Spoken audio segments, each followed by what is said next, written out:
Nous sommes intuition, en fait. Et puisque c'est une des fonctions que nous avons tous, hein, plus ou moins développées, encore une fois. Elle vient de l'inconscient dans lequel finalement c'est vrai que là, il faut expliquer que l'inconscient, c'est pas seulement le réservoir du refoulé, comme le disait Freud, mais Jung pense que dans notre inconscient, on sait tout. On a une connaissance de tout. La mémoire du monde est dans notre inconscient. Nous savons tout, en fait. Et donc, bien sûr, l'inconscient, c'est 9/10 de nous. Nous parlons là, nous sommes dans le conscient, dans le monde visible, 1/10 seulement de nous. Tout le reste est dans les profondeurs, dans les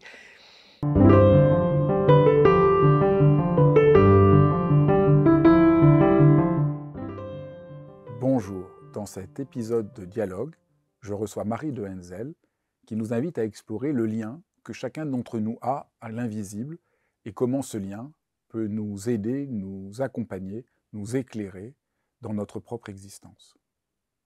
Bonjour Marie. Bonjour Fabrice. Je suis très heureux de pouvoir faire ce dialogue avec toi au sujet de ton livre qui va paraître en poche chez Pocket sur l'invisible. Quel beau sujet. Qu'est-ce qui t'a donné envie de nous inviter avec toi à ce voyage, à la découverte, à la rencontre de l'invisible? Alors c'est une histoire assez ancienne, hein. J'avais une conversation, il y a longtemps, plus de 20 ans, je ne sais plus exactement quand, avec Stéphane Hessel, lorsqu'il était encore vivant, assez âgé déjà. Et un jour, il m'avait dit: «Je suis en train de traduire une lettre de Rilke dans laquelle il parle de l'invisible. Il dit que nous sommes des abeilles de l'invisible». Et il m'avait cité cette phrase: «Nous Ouais. sommes encadrés d'invisible et dans cet invisible d'ailleurs, il y a des anges». Et je lui avais, ça m'avait beaucoup intriguée, je me souviens, je lui avais dit: «Mais comment, Stéphane, comment est-ce que vous voyez ça vous-même?» Ce qui était intéressant parce que Stéphane Hessel, en fait, il était, agnostique, hein, c'était pas du tout un religieux, hein. Il était agnostique mais spirituel. Et lui m'avait dit: «Mais oui, l'invisible existe, nous sommes encadrés d'invisibles, il y a des invisibles, des anges, des». Et il parlait de tout ça avec une certaine, je dirais, une certaine passion, hein. Et donc je me suis dit, moi-même j'étais psy déjà, et j'avais effectivement, remarqué que certains de mes patients me parlaient d'une communication qu'ils avaient avec un invisible, avec, un ancêtre, ou bien, un même qui faisait appel à un ange, l'ange gardien, qu'ils notaient aussi des synchronicités, moi j'étais attentive à leurs rêves aussi. Je me suis dit: «Mais oui, au fond, cet invisible», je prenais des notes, et moi-même, je me suis rendu compte que j'avais aussi un lien avec l'invisible. Et donc ce qui m'a intéressée, c'était de noter le lien, parce que la définition de l'invisible, en fait, quand on me demande ce que c'est, je dis: «Mais en dehors de dire: "C'est ce qu'on ne voit pas", j'ai pas vraiment une définition». Je pense que chacun met derrière ce mot, des choses très différentes, hein. Mais et donc voilà, cette histoire est ancienne, j'ai noté des choses, mes propres expériences de liens. Et puis, au moment du confinement, j'ai été frappée par, la solitude dans laquelle se trouvaient les gens que j'avais au téléphone, des gens qui ne voyaient personne justement, et qui me disaient qu'ils tenaient le coup parce qu'ils avaient un invisible, heu, à qui ils demandaient de l'aide, de la protection, et je me suis dit: «Au fond, c'est le moment de faire un livre là-dessus». Alors, ce Je qui est très intéressant, c'est que ton propos en tant que thérapeute n'est pas d'essayer de réfléchir à la détermination de l'invisible, à voir si c'est vrai ou pas scientifiquement. Tu mmh. cites du reste cette très belle phrase de François Mitterrand: vouloir prouver scientifiquement l'existence de l'invisible, c'est faire fausse route. c'est de discréditer le lien intime que chacun peut nouer avec ce qui ne se voit pas, mais ce parfois par l'intuition et le cœur. Ouais. Et au fond, un peu ta ligne de conduite, c'est Mm. plutôt de voir quel est le lien intime que chacun peut vivre avec l'invisible que d'essayer de le déterminer et peut-être de perdre quelque chose de son sens intime pour chacun d'entre nous. Oui, j'ai senti que c'était un piège. Il m'avait mis en garde, mais j'ai senti, d'ailleurs, c'est pour ça que le deuxième chapitre de ce livre est sur un piège à éviter, car beaucoup de gens ont été tentés d'essayer de prouver l'invisible il y a cette enquête qu'a faite Bernard Martineau dans plusieurs pays, aux États-Unis, je veux dire en Russie aussi, auprès de scientifiques qui essayent de prouver l'invisible. Bon, peut-être que la science un jour, je dirais, donnera des preuves scientifiques de tout ce que j'évoque dans le livre, mais c'est pas vraiment ça qui m'intéresse. Et j'ai bien compris qu'au fond, on passe à côté de ce qui est vraiment intéressant, c'est-à-dire c'est une captation par le cœur et l'intuition, hein, d'une réalité qui est évidemment pas rationnelle, mais on ne peut pas faire une définition du monde uniquement rationnelle, hein. Le monde est rationnel et irrationnel. On a chacun en nous une part d'irrationnel aussi, ça je le sais en tant que psy. On a, je dirais, un fond mystique. Un fond mystique. Tout le monde a un fond mystique au fond, hein. Et puis, bah, voilà, il faut essayer de faire la part des choses entre le monde rationnel dans lequel nous sommes, et puis ces intuitions, ce sentiment que l'on a heu, cette, même ces comportements qui peuvent paraître, effectivement insensés quelquefois. Il est des histoires que je raconte, que c'est à dormir debout quelquefois, hein. Donc je trouve ça, finalement, ça m'a beaucoup plu, de me rendre compte que heureusement, nous ne sommes pas entièrement rationnels. Je propose qu'on ne va pas reprendre tout le voyage que tu proposes dans le livre, mais prendre quelques-uns des thèmes. Un des thèmes, c'est l'intuition comme guide. Donc, une des manières dont l'invisible peut se manifester, c'est de sentir une sorte d'intuition qui nous dit quelque chose. Voilà, alors bien sûr, l'intuition, tout le monde a une intuition, mais il y a des gens qui en ont plus que d'autres. D'ailleurs Jung, c'est intéressant parce que Jung avait déterminé qu'il y avait 2 axes. Il y avait l'axe intuition-sensation et l'axe, pensée-sentiment, c'est-à-dire un axe irrationnel et un axe rationnel. Certaines personnes ont plus développé l'axe irrationnel que d'autres, heu et donc ces personnes ont effectivement, elles appellent ça leur intuition, la petite voix intérieure, enfin il y a différentes façons de parler de ce que l'on sent, ce qu'on perçoit et qui va à l'encontre, souvent de la raison, hein. Voilà, donc ça c'est une porte de c'est un des liens possibles que d'écouter son intuition, d'écouter cette petite voix intérieure, de la alors les gens disent: «J'ose pas parler de ce que je sens», ce qu'on me dit: «Mais voilà, on est dans un monde tellement rationnel que les gens gardent ça assez secret», hein. C'est ce que j'ai découvert aussi, c'est que dans ces témoignages, il y a une certaine pudeur à raconter cela et je me suis dit: «Mais au fond, moi j'aimerais au contraire que les gens fassent confiance à leur intuition». Donc je dirais, tu es évidemment quelqu'un qui comprend ça et qui va dans le même sens, hein. Faire confiance à cette intuition, à cette, sensibilité, qui est voilà, que certains ont plus développée que d'autres, hein et faire confiance et se dire en plus qu'on n'est pas les seuls.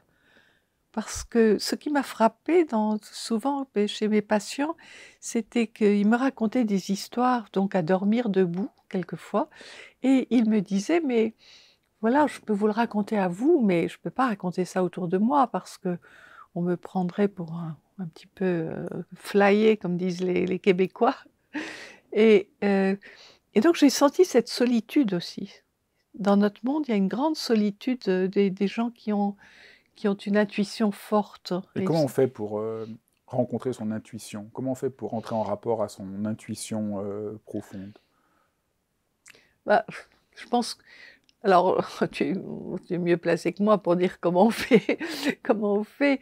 C'est un je pense que écouter, c'est écouter à l'intérieur de soi, c'est alors bien sûr on peut avoir des images, on peut avoir d'abord des rêves, hein, il y a des l'intuition aussi s'exprime dans les rêves.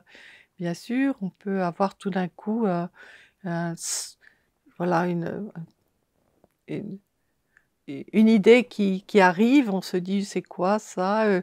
Quelquefois même, un empêchement de faire quelque chose. Je me souviens de cet homme qui finalement avait décidé de ne pas prendre son avion, alors que parce qu'il avait fait un rêve où il tombait en parachute et le parachute ne s'ouvrait pas et en fait, il s'est trouvé que cet avion s'est crashé. Donc son intuition était juste, hein. Mais ça vient d'où cette intuition? D'où ça vient? Ça vient de l'inconscient, ça vient du fond de l'être. C'est un nous s nous sommes intuition, en fait et puisque c'est une des fonctions que nous avons tous, hein, plus ou moins développées, encore une fois. Elle vient de l'inconscient dans lequel finalement c'est vrai que là, il faut expliquer que l'inconscient, c'est pas seulement le réservoir du refoulé, comme le disait Freud, mais Jung pense que dans notre inconscient, on sait tout. On a une connaissance de tout. La mémoire du monde est dans notre inconscient. Nous savons tout, en fait.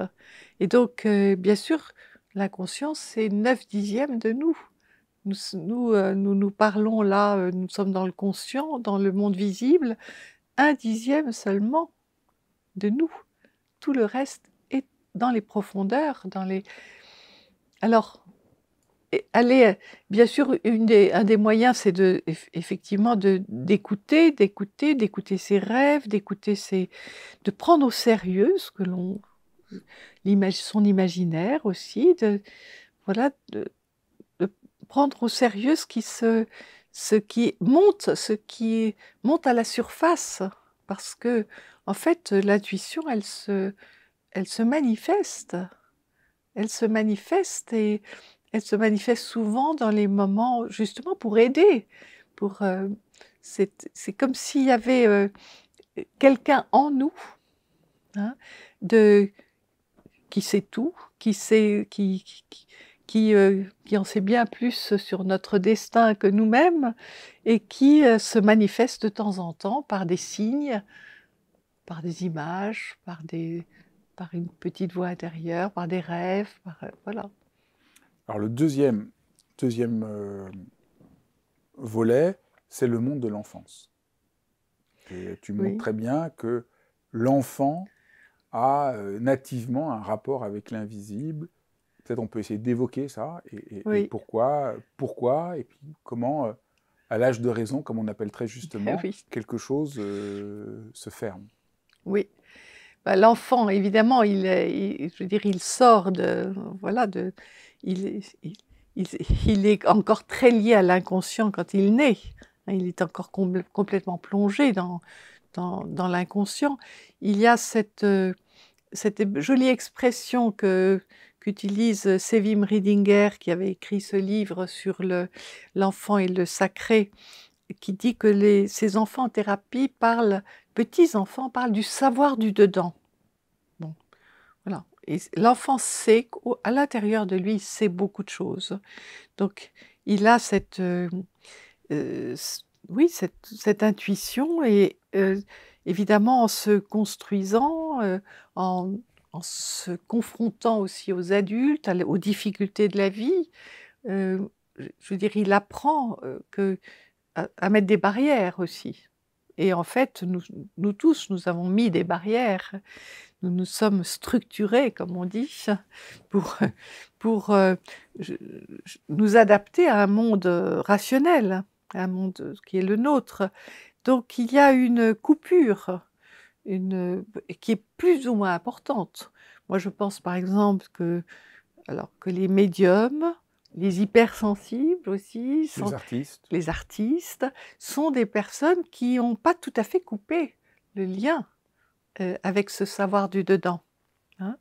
Et oui, les créateurs, donc mais il y a des personnes qui ont vraiment mis je dirais un mur extrêmement étanche et qui, voilà, qui sont très dérangés par, Par la dimension d'enfance qui est en nous. Et là, voilà. je trouve c'est beau parce que tu rappelles aussi Lou Andrea Salomé et son opposition ici à Freud, dont elle était pourtant une disciple, après avoir été Oui, très proche de Rilke. Ça fait une oui, filiation. Et elle absolument. était... un des grands points, c'est qu'elle pensait que l'être humain garde quelque chose de cette dimension originaire en lui pour le reste de sa vie et qu'il peut essayer de la retrouver et que Oui, c'est un chemin important. voilà. Il Peut-être on peut est revenir sur la différence i avec Freud sur ce point. oui, parce qu'effectivement, c'est intéressant parce qu'on aurait pu penser qu'elle aurait pu être jungienne, mais en fait, elle était quand même très fidèle à Freud. Mais elle avait justement, elle sentait bien qu'il y avait dans la quête de l'être humain était cette réunification avec tout. Alors ça, évidemment, Freud, ce tout, ça lui faisait très peur et il y avait Lou Andréas Salomé qui donc dans l'amour du narcissisme, il dialogue autour de cela. Mais il y avait aussi cet écrivain aussi, hem, ah, j'ai oublié le nom. Bon, qui est à Vézelay, qui est, enterré à Vézelay. Bataille. Bataille. Qui dans sa correspondance avec, Freud lui parle du sentiment océanique. Et Freud lui dit: «Mais je comprends absolument pas de quoi vous parlez, je n'ai pas cette expérience. Seules, dit-il, les femmes, les poètes et les mystiques ont accès à ça», hein. Donc c'est ce que voilà, c'est un ce sentiment océanique, ce sentiment au fond que du tout. Et ce qui est intéressant chez Lou Andréa Salomé, c'est qu'elle dit que finalement, le chemin de l'être humain, c'est puisqu'on était baigné dans le tout au départ, qu'on s'en s'est séparé, bah, c'est de retrouver le tout. Donc là, évidemment, Oui, on voit tout le lien avec la poésie de Rilke. Et donc, pour ceux qui ne connaissent pas, quand mmh, elle parle de narcissisme, évidemment, elle n'en parle pas au sens actuel très négatif, mais non, comme quelque chose évidemment, qui a beaucoup nourri ma propre réflexion sur Narcisse, parce oui, que ça m'a beaucoup oui, frappé, oui, que Narcisse, au contraire, c'est la réunification, c'est oui, l'unité, c'est l'harmonie, c'est le fait de pouvoir oui, entrer en rapport à cette dimension plus oui. profonde de C'est soi. celui qui se mire, non pas dans le miroir qui lui renvoie son image, mais celui qui se mire dans le miroir de la nature. Il se voit faisant partie du tout. Ça, c'est très beau, Et ça, c'est une autre interprétation effectivement du mythe de Narcisse, hein. que je trouve, euh, Oui, que je trouve très belle. oui, Et je trouve ça intéressant de voir que l'invisible, au fond, c'est redevenir enfant. Je trouve que c'est une oui, manière très belle d'en retrouver parler. une âme d'enfance qui n'est pas du tout de l'infantilisme. Il faut bien faire la différence entre l'infance et l'infantile. Ce n'est pas infantile du tout de s'intéresser à l'invisible. C'est au contraire retrouver l'âme d'enfant, c'est-à-dire et je pense que si on ne le fait pas, on est coupé d'une dimension de soi. C'est c'est vraiment important de retrouver une âme d'enfant. Alors, c'est une chose que beaucoup de personnes âgées retrouvent, peut-être parce que justement elles ont fait tout un chemin et que je pense que plus on vieillit et plus on se détache un petit peu de la rationalité, hein, et on on cherche à retrouver, puisque c'est ça le but de l'existence, retrouver le lien avec le tout, hein. Donc je suis frappée du fait que des vieilles personnes qui ont été très rationnelles, vraiment très rationnelles dans une bonne partie de leur vie, eh bien tout d'un coup le deviennent beaucoup moins et sont tout d'un coup sensibles à des choses auxquelles ils n'étaient pas sensibles du tout avant.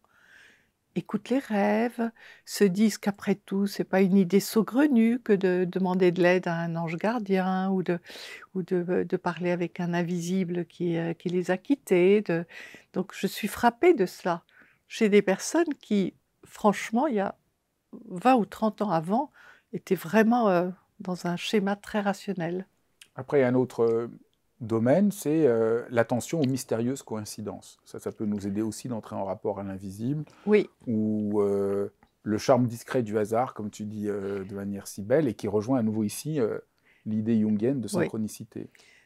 Alors pour Jung, c'est comme s'il y avait un ordre invisible, hein, une sorte d'harmonie invisible, un ordre invisible et que, effectivement, qui nous envoie des signes. C'est-à-dire que les synchronicités, c'est du hasard qui fait sens, en fait. Bien sûr, alors des gens très rationnels vont vous dire: «C'est du hasard», mais c'est curieusement du hasard qui fait vraiment sens et qui est, donc oui, quand on commence à être attentif aux synchronicités, on en voit partout. C'est dès qu'on les signes, en fait, on en a tout le temps. Mais vous avez des gens qui les voient pas, c'est vrai.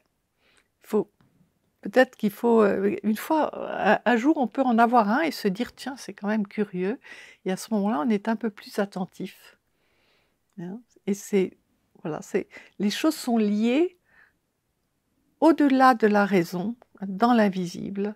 Il y a des liens entre les gens, entre les événements, entre, et même, je dirais, entre les morts et les vivants, hein. C'est très, très curieux. C'est un est-ce que je raconte cet exemple de synchronicité qui m'avait tellement frappée?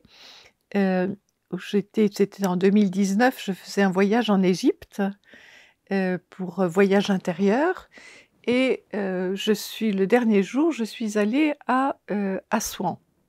Et Assouan, c'est là où François Mitterrand se rendait pour Noël, tous les ans et au hall Cataracte et donc je vais déjeuner au hall Cataracte. Évidemment, en déjeunant, je suis toute seule à ma table, je regarde, je vois l'île Éléphantine et je repense à nos conversations sur l'Égypte.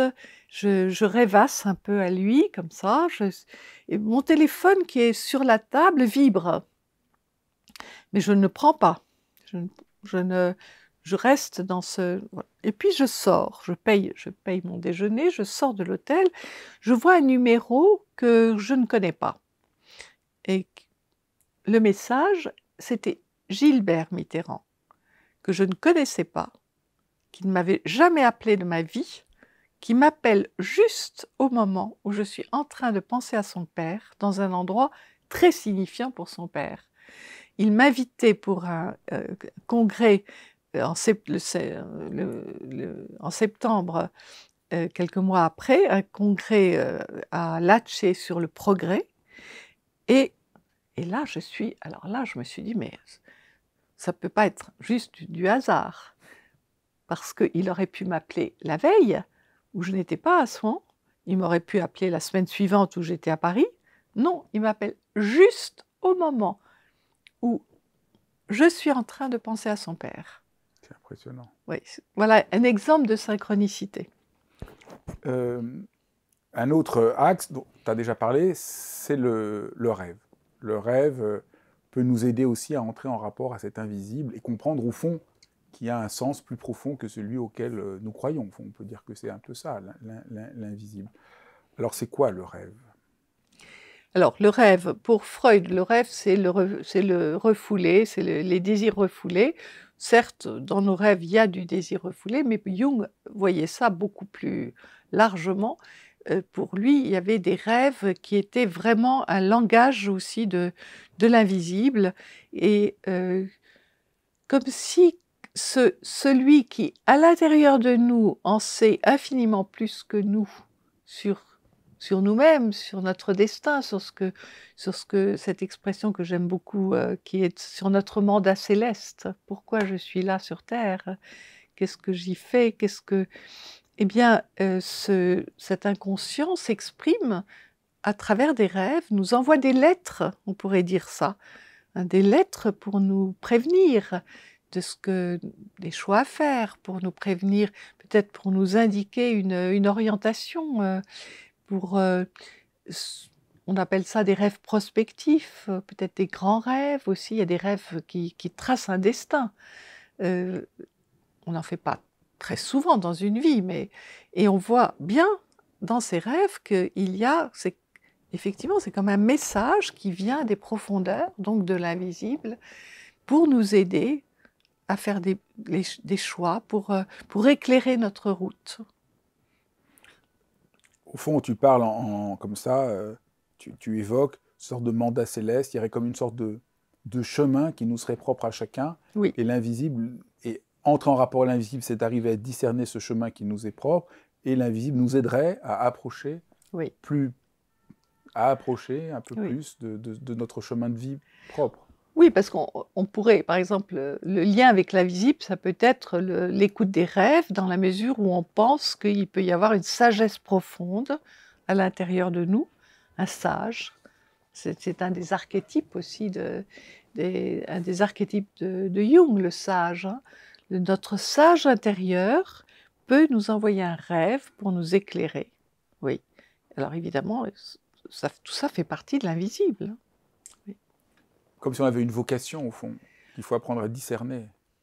Alors, bien sûr, là, on est dans le domaine du sens, c'est-à-dire qu'évidemment, si on pense qu'une existence n'a aucun sens, qu'on est juste là pour dormir, manger, regarder la télé bon, évidemment, là, on est un peu imperméable à cette idée de sens, hein. Mais je crois que de plus en plus, et surtout en vieillissant, les gens se disent, «Au fond, je suis peut-être pas là pour rien». On regarde un peu sa vie, cette recherche du sens, et les Japonais ont un terme que j'aime beaucoup, ils appellent ça l'ikigai, hein. C'est le qu'est-ce qui j chacun a un ikigai propre. Chacun a une mission particulière que n'a pas le voisin, unique.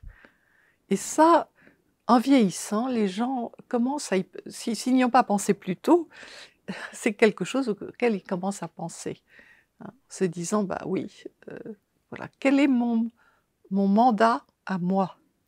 hein? Et ça, chacun en a un. Il y a un autre élément, c'est que il y a une lumière quand on est au fond du trou. Je trouve ça, c'est vraiment un aspect très important de l'invisible. Ce serait que les épreuves, les difficultés que nous traversons auraient, au fond, une direction, un appel à quelque chose.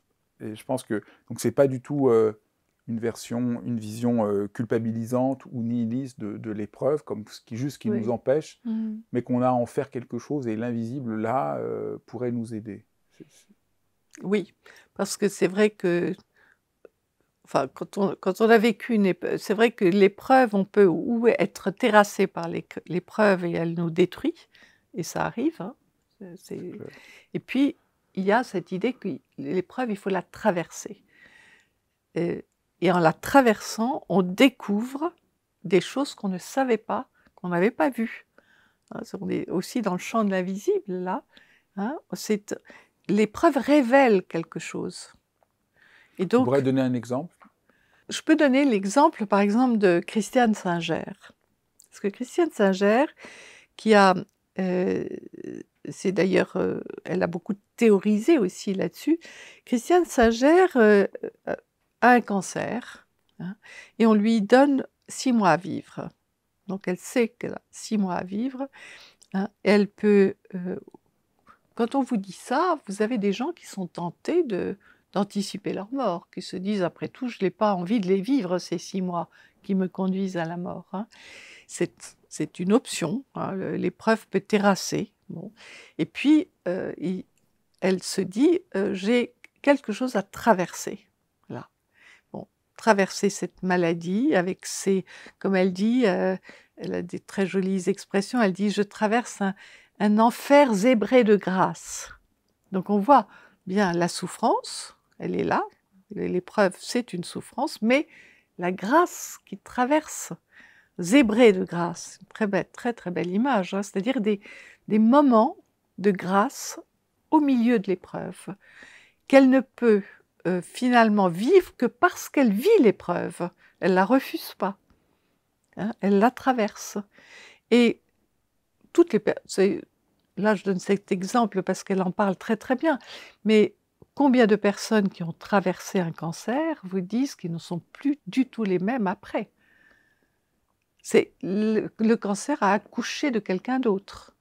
Donc c'est vraiment important de bien préciser pour qu'il n'y ait pas de malentendu. C'est pas que c'était bien que je vive le cancer ou que ça a un sens. C'est pas du tout ça. Non. C'est juste que, au lieu de vivre l'épreuve de point de vue juste en étant contre, j'essaye de l'interroger et de voir ce que ça peut m'apprendre et Ben, me permettre comme métamorphose. C'est ben, ça. voilà, je la traverse en écoutant ce que je découvre en moi. Il y a une découverte de soi dans l'épreuve. Ça ne justifie pas l'épreuve, mais il y a une découverte de soi. Je découvre des choses, une force aussi que j'ignorais, hein, et qui ne se révèle que parce que, c'est vrai, je suis dans l'épreuve. Donc on voit bien que cette attention, au fond, à l'invisible, qu'au début semblait tellement singulier ou étrange, ou comme tu disais, irrationnel, nous restitue quelque chose de la profondeur de nos existences et du sens de la vie. Au fond, il ne s'agit pas de s'intéresser à l'invisible pour l'invisible, il s'agit de s'intéresser à l'invisible parce que sans cela, on est blessé, on est amputé. On est amputé de quelque chose, ça c'est sûr, bien sûr. Et ce qui est un peu triste, c'est que dans notre monde quand même qui est assez sec, assez rationnel, des personnes peuvent se méfier, hein, de l'invisible parce que ça ne rentre pas, hein, dans les critères rationnels. Et j'ai écrit ce livre aussi pour que les gens puissent se dire que finalement eh bien, c'est une dimension importante de la vie. Ça, c'est vrai que ça, il y a évidemment tout ce côté mystérieux, bien sûr, hein, on ne peut pas l'expliquer, on ne peut pas prouver, hein, donc c'est faire une place au mystère, mais ça agrandit, je dirais de façon extraordinaire le champ de la vie, hein, le le sens de la vie, d'être à l'écoute de l'invisible et de se dire aussi, parce que je crois que c'est qu'on n'est pas le seul, on n'est pas les seuls et que finalement, quasiment tout le monde a un lien avec l'invisible, hein. Et il y a comme une communauté. Moi, je vois, quand les personnes, quand je fais une conférence sur ce sujet, les langues se délient. Les gens racontent des histoires qu'ils n'osaient pas raconter. Il y a comme une communauté qui se crée, hein, de gens qui se disent: «Mais oui, ça fait partie de notre vie» et c'est quelque chose oui, qui peut aussi lui donner du sens, l'enchanter, enfin c'est d'autant plus important que je trouve que les si on reste uniquement dans le champ du rationnel, on est c'est finalement c'est un champ assez pauvre. Ben, merci beaucoup. Merci beaucoup. Merci d'avoir suivi cet épisode de Dialogue. J'ai hâte de lire vos commentaires. N'hésitez pas à écrire. C'est toujours un plaisir de voir vos réactions à ces épisodes de Dialogue. Et si vous voulez ne pas manquer les prochains épisodes, ben, c'est très simple, abonnez-vous. À très bientôt. Merci.